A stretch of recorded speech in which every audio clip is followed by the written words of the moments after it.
Hi hello welcome to தேரடி செடி channel. So இந்த video என்னென்னு பார்த்தீங்க அப்படின்னா, தங்க காயின் வாங்குவது லாபமா இல்லை நஷ்டமா அப்படின்னு சொல்லிட்டு பார்ப்போம். தங்க காயின் வந்து நிறைய பேர் வந்து ஏதாவது ஒரு ஃபெஸ்டிவல் இல்லை ஏதாவது ஒரு ஃபங்க்ஷன் ஏதாவது பர்த்டே ஸோ அந்த மாதிரி டைமில் எல்லாமே வந்து ஈஸியாக நம்மளால் பை பண்ண முடியுது. பார்த்திங்க அப்படின்னா கோல்டு காயினாக தான் இருக்கும். ஸோ அதோட அட்வான்டேஜ் டிஸ்அட்வான்டேஜ் எல்லாமே வந்து இந்த வீடியோவில் வந்து நம்ம பார்க்கலாங்க. இப்போ தான் நம்ம சேனலில் வந்து நீங்கள் ஃபஸ்ட் டைம் வீடியோ பார்க்குறீங்க அப்படின்னா தேர்டி செல்வி சேனலை வந்து நீங்கள் சப்ஸ்கிரைப் பண்ணிக்கோங்க. ஆல்ரெடி பெல் பட்டன் வந்து கிளிக் பண்ணிக்கோங்க. இப்போ நம்ம வீடியோக்குள்ளே போகலாம். கோல்டு இன்வெஸ்ட்மெண்ட் பார்த்தீங்க அப்படின்னா 24 கேரட்டுமே இன்வெஸ்ட்மெண்ட் பண்ணலாம், 22 கேரட்டுமே வந்து இன்வெஸ்ட்மெண்ட் பண்ணலாம். 24 கேரட் பார்த்தீங்கன்னா 999 வந்து பர்சன்டேஜ் வந்து சொல்லுவாங்க தங்கம். இது 22 கேரட் பார்த்தீங்கன்னா 916 அப்படின்னு சொல்லிட்டு சொல்லுவாங்க. ஸோ கோல்டு காயின் வந்து 24 கேரட்லேயும் இருக்குது, 22 கேரட்லேயும் இருக்குது. இதே கோல்டு பார் பார்த்தீங்க அப்படின்னா 999 24 கேரட்டில் தான் இருக்குது கோல்டு பாரு. ஸோ நம்ம கோல்டு காயினுமே வாங்கணும் அப்படின்னா வேஸ்டேஜ் ஜிஎஸ்டி வந்து பே பண்ணி வந்து வாங்குற மாதிரி இருக்கும். நீங்கள் 1 கிராம் வாங்குறீங்க அப்படின்னா வேஸ்டேஜ் ஜிஎஸ்டி வந்து பே பண்ணுற மாதிரி இருக்கும். இதே பார்த்தீங்க அப்படின்னா 1/2 கிராம் வாங்குறீங்க அப்படின்னா உங்களுக்கு மேக்கிங் சார்ஜ் மட்டும் போடுவாங்க. ஒரு 75% வந்து போடுவாங்க. போட்டு ஜிஎஸ்டி வந்து பே பண்ணுற மாதிரி இருக்குங்க. அப்போ நீங்கள் நினைக்கலாம் எப்படி வேஸ்டேஜ் மேக்கிங் சார்ஜ் ஜிஎஸ்டி இதெல்லாம் போட்டு நம்ம வாங்குறதுக்கு வாங்காமல் இருக்கலாம் அப்படின்னு மாதிரி இருக்கும். ஆனால் இப்போ வந்து கோல்டு ரேட்டு பார்த்திங்க அப்படின்னா 7300 அப்படின்னா ஃப்யூச்சரில் போக போக அதோட ரேட்டு பார்த்திங்க அப்படின்னா 8000 9000 ஸோ 10000 கூட வர வாய்ப்பு அதிகமாக இருக்குது. ஸோ இந்த டைமில் வந்து நம்ம சேவ் பண்ணோம் அப்படின்னா ஃப்யூச்சரில் வந்து நமக்கு ஒரு பெனிஃபிட்டான இருக்கும். ஸோ கோல்டு காயின் வந்து எந்தெந்த டைமில் எப்படிலாம் சேவ் பண்ணலாம் அப்படின்னு பார்த்திங்க அப்படின்னா கோல்டு காயின் வந்து சீட்டு போட்டும் வாங்கலாம். அது இல்லாமல் பார்த்திங்க அப்படின்னா டிஜி கோல்டு இருக்குல்ல, ஸோ அதில் வந்து சேவ் பண்ணி வாங்கலாம். இப்போ டிஜி கோல்டு பார்த்திங்க அப்படின்னா போத்தி சொர்ண மகள் இருக்குது, தங்கமயில் இருக்குது, ஸ்ரீகுமரன் தங்கமயில் இருக்குது, ஜோஸ் ஆலுகாஸ், டனிஸ்கோ, இது எல்லாத்துலேயுமே வந்து டிஜி கோல்டு வந்து இருக்குது. ஸோ அதில் வந்து நம்ம 100 rupees வந்து சேவ் பண்ணி கூட நம்ம வந்து கோல்டு காயின் வந்து வாங்கலாம். ஸோ கோல்டு காயின் பை பண்ணுறது பார்த்திங்க அப்படின்னா ஈஸியாக வந்து இப்போ வந்து நம்ம பை பண்ணலாம். ஒரு மாதத்துக்கு இல்லை 2 மாதத்துக்கு ஒரு தடவை கூட நீங்கள் 1 கிராம் கோல்டு காயின் வந்து வாங்குறது நல்லது. அதுவும் பார்த்திங்க அப்படின்னா இந்த ஃபெஸ்டிவல் டைம்லாம் பார்த்திங்க காயினோட வேஸ்டேஜ் பார்த்திங்கன்னா 0% தான் வந்து போடுவாங்க. வேஸ்டேஜே இல்லாமல் நம்ம ஜிஎஸ்டி மட்டும் பே பண்ணி நம்ம கோல்டு காயின் வந்து வாங்கிக்கலாங்க. கோல்டு காயின் பார்த்திங்க அப்படின்னா அட்வான்டேஜ் மட்டும்தான் இருக்கா அப்படின்ட்டு பார்க்காதீங்க, டிஸ்அட்வான்டேஜுமே வந்து இருக்குது. அதில் வந்து லாபமும் இருக்குது, அதே பார்த்திங்க அப்படின்னா நஷ்டமும் இருக்குது. ஸோ அது என்னன்னு இந்த வீடியோவில் நம்ம பார்க்கலாங்க கிளியராக. இப்போ கோல்டு காயின் நம்ம இது பண்ணிக்கிட்டோம் அப்படின்னா கொஞ்சம் கொஞ்சமாக வந்து நீங்கள் 1 கிராம் ஒரு 2 கிராம் 3 கிராம் அப்படி சேவ் பண்ணி வச்சுக்கிட்டு இந்த ஃப்யூச்சரில் வந்து அது ஒரு பெரிய ஒரு நகையாக வந்து நம்ம செஞ்சுக்கலாம். ஆனால் வந்து நீங்கள் காயின் வாங்குறீங்க அப்படின்னா ஒரே ஜுவல்லரி ஷாப்பில் வந்து மேக்ஸிமம் வந்து வாங்க பாருங்கள். ஒவ்வொரு ஷாப்பில் வந்து வாங்கி இது பண்ணும்போது நம்ம அதை வந்து ரிட்டர்ன் கொடுக்கும்போது நமக்கு வந்து நிறையா வந்து கழிவு வந்து கழிப்பாங்க, வேஸ்டேஜ் வந்து பே பண்ணுற மாதிரி இருக்கும். இதே பார்த்திங்க அப்படின்னா கோல்டு காயின் வந்து நம்ம அடகு வைக்கவும் முடியும். ஸோ எப்படி சில பேங்க்கில் வந்து அடகு வைக்க முடியாதுன்னு சொல்லுவாங்க. இதே நீங்கள் வந்து கோல்டு காயினை வந்து மேலே ஒரு டாலர் மாதிரி நீங்கள் போட்டு செயினுக்கு டாலர் போடுவாங்களா அந்த மாதிரி வந்து நீங்கள் வைக்கிற ஜுவல்ஸோடு இதை வந்து வச்சிடலாம். ஸோ அப்படி வைக்கும்போது வந்து காயினை வந்து நம்ம வந்து வாங்கிக்குவாங்க ஈஸியாக. காயினை வந்து ஈஸியாக அடகும் வைக்க முடியும். ஒரு பெரிய நகையாக செய்யணும் அப்படின்னாலும் இந்த சிறுக ஒரு காயினாக வந்து நம்ம சேவ் பண்ணலாம். இல்லைலாம் வந்து நீங்கள் சீட்டு கட்டி கூட நீங்கள் ஒரு பெரிய ஜுவல்ஸாக வந்து எடுக்கலாம். ஆனால் சீட்டு கட்டி வந்து காயின் எடுக்கலாமா அப்படின்னு நிறைய பேர் வந்து கேட்குறீங்க சப்ஸ்கிரைபர். ஆனால் சீட்டு கட்டுறீங்க அப்படின்னா காயின் வந்து எடுக்காதீங்க. ஏன்னா காயினோட வேஸ்டேஜ் பார்த்தீங்க அப்புறம் 3% 2% தான். இதே வந்து நீங்கள் ஒரு ஜுவல்ஸ் எடுத்தீங்க அப்படின்னா 20% 12% 18% வந்து உங்களுக்கு வந்து டிஸ்கவுண்ட் வந்து கொடுத்துருவாங்க. ஏன்னா சீட்டு போடும்போது நீங்கள் வேஸ்டேஜ் வந்து பே பண்ண தேவை இருக்காது. ஸோ அந்த மாதிரி டைமில் வந்து நீங்கள் பெரிய ஜுவல்ஸாக வந்து எடுக்க பாருங்கள், காயின் வந்து எடுக்காதீங்க. இதே டிஜி கோல்டு வந்து நீங்கள் ஜாயின் பண்ணுறீங்க அப்படின்னா அப்போ ஜுவல்ஸ் எடுக்கலாமான்னு வந்து கேட்குறீங்க. அப்போ வந்து நீங்கள் காயின் வந்து பை பண்ணுங்கள். ஏன்னா டிஜி கோல்டு வந்து நம்ம பே பண்ணும்போது நம்ம செய்கூலி சேதாரம் ஜிஎஸ்டி எல்லாமே வந்து பே பண்ணுற மாதிரி இருக்கும்.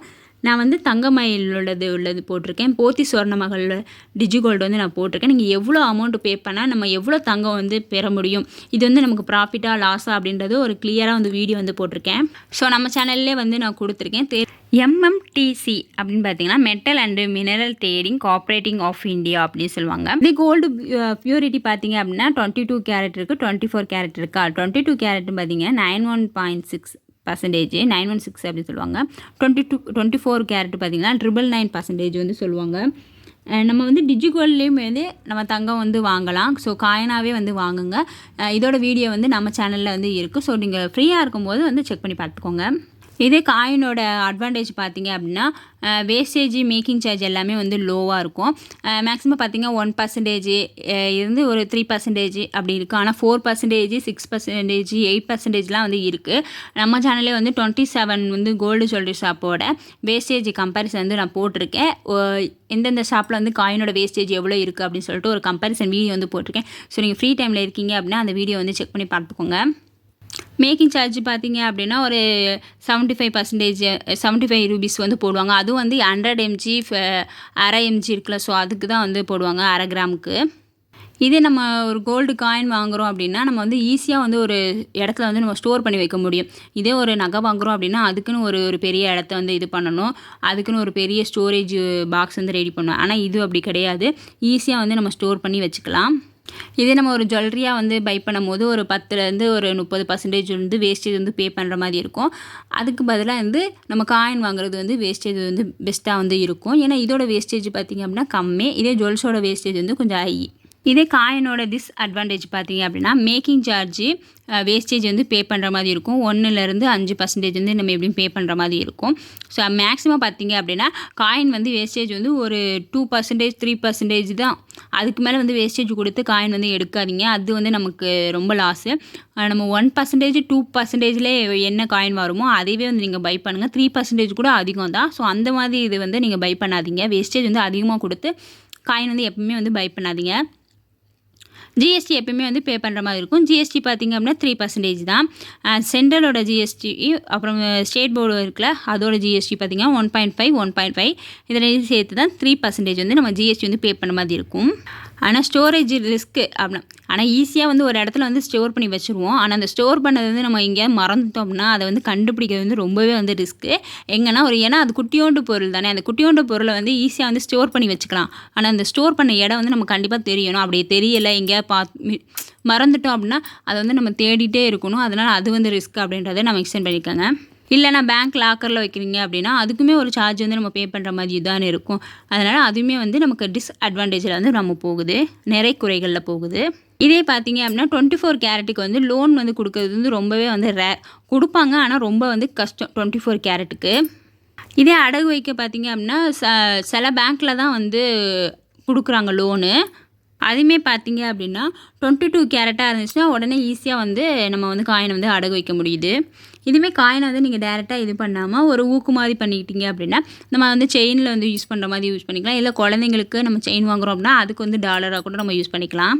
ஸோ எவ்ரி மந்த் பார்த்தீங்க அப்படின்னா 1 கிராமு இல்லை ஒரு அரை கிராமாவது காயின் வந்து பை பண்ண பாருங்கள். அதுவுமே காயின் வந்து வாங்குகிற பெஸ்ட்டு டைம் பார்த்தீங்க அப்படின்னா இந்த ஃபெஸ்டிவல் டைமில் வந்து வேஸ்டேஜே இல்லாமல் வந்து போடுவாங்க. ஸோ அந்த மாதிரி டைமில் வந்து போடுங்க. சீட்டு கட்டி தயவு செஞ்சு காயின் வந்து இப்போ வாங்காதீங்க. ஸோ அது வந்து நமக்கு வந்து ப்ராஃபிட்டே கிடையாது, ஜுவல்லரி ஷாப்புக்கு தான் வந்து அது ப்ராஃபிட்டாக இருக்கும். இதே நம்ம கோல்டு காயினு பார் இல்லை புல்லியன் எது வாங்கினாலுமே வந்து அதோட அட்வான்டேஜ் இல்லை டிஸ்அட்வான்டேஜ் என்னென்னு பார்க்கலாமா. இதே வந்து அட்வான்டேஜ் பார்த்தீங்க அப்படின்னா கோல்டு பியூரிட்டி பார்த்தீங்க அப்படின்னா 24 கேரட்டு 999% அப்படின்னு சொல்லுவாங்க. இதே கோல்டு காயினோட பியூரிட்டி பார்த்தீங்க அப்படின்னா 22 கேரட்டு 916 ஆர் 916 இந்த 91.6 அப்படின்ற மாதிரி இருக்குது. ஸோ அது வந்து காயினோடதை வந்து சொல்லுவாங்க. இதில் டிஸ்அட்வான்டேஜ் பார்த்தீங்க அப்படின்னா 1லேருந்து 5% வந்து வேஸ்டேஜ் நம்ம வந்து கொடுக்கணும். மேக்கிங் சார்ஜுமே வந்து நம்ம பை பண்ணுற மாதிரி வந்து இருக்குது. இதே வந்து கோல்டு ஜுவல்லரி நம்ம பை பண்ணுறோம் அப்படின்னா 10லேருந்து 30% வந்து நம்ம வேஸ்டேஜ் வந்து பே பண்ணுற மாதிரி இருக்கும். நீங்கள் கோல்டு ஜுவல்லரியை வந்து நான் எடுக்கிறேன் அப்படின்னாலுமே நீங்கள் வந்து வேஸ்டேஜ் பார்த்தீங்க அப்படின்னா மினிமம் வந்து ஒரு 15%க்குள்ளே இருக்க நகையாக பார்த்து எடுங்க. அதுலேயுமே வந்து நிறைய கலெக்ஷன் வந்து இருக்கும். எக்ஸாம்பிள் பார்த்தீங்க அப்படின்னா சரவணா ஸ்டோரில் வந்து நல்ல நல்ல கலெக்ஷன்லாம் இருக்குது. லைட் வெயிட்லேயே வந்து நிறைய வந்து கலெக்ஷன் வந்து இருக்குது. அதே மாதிரி பீமா ஜுவல்லரிலையும் பார்த்திங்க அப்படின்னா நிறைய கலெக்ஷன் வந்து இருக்குது. ஸோ அது மாதிரி வேஸ்டேஜ் வந்து பீமா ஜுவல்லரிலையுமே வந்து வேஸ்டேஜ் வந்து கம்மி தான். ஸோ அந்த மாதிரி பார்த்து நம்ம வேஸ்டேஜ் எங்கே வந்து கம்மியாக கொடுக்குறாங்க அப்படின்ற பார்த்து நம்ம வந்து கோல்டு ஜுவல்லரிலாம் வந்து பை பண்ண பாருங்கள். மேக்ஸிமம் பார்த்தீங்க அப்படின்னா 20க்குள்ளே வந்து எடுங்க. அதுவே வந்து அதிகம் தான். ஸோ 15 தான், 15க்குள்ளே வந்து எந்தெந்த நகை இருக்கோ ஸோ அதுலேயுமே நல்ல நல்ல நகைலாம் இருக்குது டிசைனாக. ஸோ அந்த மாதிரி வந்து பார்த்து நகை வந்து எடுக்க பாருங்கள். ஸோ ஜிஎஸ்டி வந்து எல்லாமே பே பண்ணுற மாதிரி இருக்கும். காயினுக்காக எடுத்தாலும் சரி ஜுவல்ஸுக்கு எடுத்தாலுமே ஜிஎஸ்டி வந்து பே பண்ணுற மாதிரி இருக்கும். இதில் அட்வான்டேஜ் பார்த்திங்க அப்படின்னா ஈஸி டு ஸ்டோரேஜ், ஈஸியாக வந்து நம்ம ஸ்டோர் பண்ணிக்க முடியும். ஸ்டோரேஜ் வந்து ரிஸ்க் அண்டு பேங்க் லாக்கரில் வந்து நம்ம சார்ஜை வந்து பே பண்ணுற மாதிரி இருக்கும். இதில் ஒரு அட்வான்டேஜ் என்ன பார்த்திங்க அப்படின்னா காயினுக்கு ஃப்யூச்சரில் வந்து இன்வெஸ்ட்மெண்ட்டாக வந்து நம்ம இது பண்ணிக்கலாம். அட்வான்டேஜ் பார்த்திங்கன்னா ஸ்மால் சேவிங்ஸ் சிறுக தான் வந்து ஒரு சேவிங்ஸ் பண்ணுறோம். அது ஃப்யூச்சர் ஒரு இன்வெஸ்ட்மெண்ட்டாக ஆகுது. Easy to buy small amount, கொஞ்சம் அமௌண்ட்டுக்கே வந்து நம்ம வந்து வாங்கிக்கலாம். நம்மளால் ஒரு ஜுவல்ஸ் வந்து உடனடியாக வந்து ரெடி காசு கொடுத்து வாங்க முடியல அப்படின்னாலும் கொஞ்சம் கொஞ்சம் அமௌண்ட்டு கொடுத்து நம்ம வந்து கையில் எப்போல்லாம் இருக்கும் அமௌண்ட்டு அப்படி இருக்கும்போது நம்ம காயின் வந்து நம்ம வாங்கிக்கலாம். இது 100 ரூபா இருக்குது அப்படின்னா, ஒரு நாளைக்கு 100 ரூபா இருக்குது, ஒரு நாளைக்கு இல்லை, ஒரு நாளைக்கு 200 ரூபா இருக்குது அப்படின்னா நம்ம டிஜிகோல்டு வந்து ஸ்டார்ட் பண்ணி நம்ம பண்ணிக்கலாம். அது வந்து டிஜிகோல்டில் வந்து எப்படி நம்ம வந்து யூஸ் பண்ணால் நமக்கு வந்து லாபம். இதே வந்து நீங்கள் அந்த டைமை வந்து நீங்கள் யூஸ் பண்ணலை அப்படின்னா நமக்கு தான் ப்ராஃபிட் வந்து கிடையாது. ஸோ அதுவுமே வந்து நம்ம டிஜிகோல்டு வீடியோவில் வந்து நான் போட்டிருக்கேன். ஸோ நீங்கள் ஃப்ரீ டைமில் இருக்கீங்க அப்படின்னா கண்டிப்பாக வந்து அந்த வீடியோ வந்து செக் பண்ணி பார்த்துக்கோங்க.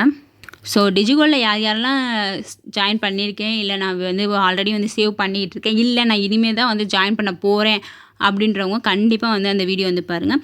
தங்கமயிலில் ஜாயின் பண்ண போகிறேனாலும் பாருங்கள், இல்லை போத்தி சொர்ணமங்கலில் நான் ஜாயின் பண்ண போகிறேனாலும் பாருங்கள்.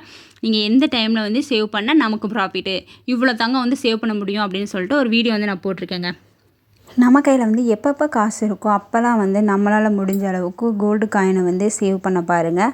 ஏன்னா வந்து மந்த்லி வந்து ஒரு கோல்டு காயின் இல்லைனா வந்து ஒரு ஃபெஸ்டிவல் டைம் அந்த மாதிரி டைமில் வந்து நம்ம கோல்டு காயின் வந்து சேவ் பண்ணிவிட்டு ஒரு பெரிய நகையை கூட மாற்றிக்கலாம். இப்படியாவது ஒரு சேவிங்ஸ் வந்து பண்ணுங்கள். அது ஃப்யூச்சரில் வந்து நமக்கு ஒரு பெரிய இன்வெஸ்ட்மெண்ட்டாக இருக்கும். ஓகே, இந்த வீடியோ உங்களுக்கு பிடிச்சிருக்குன்னு நினைக்கிறேன். இந்த வீடியோ பிடிச்சிருந்தா தேடி செடி சேனலை சப்ஸ்கிரைப் பண்ணுங்கள். தேங்க்ஸ் ஃபார் வாட்சிங். பாய்.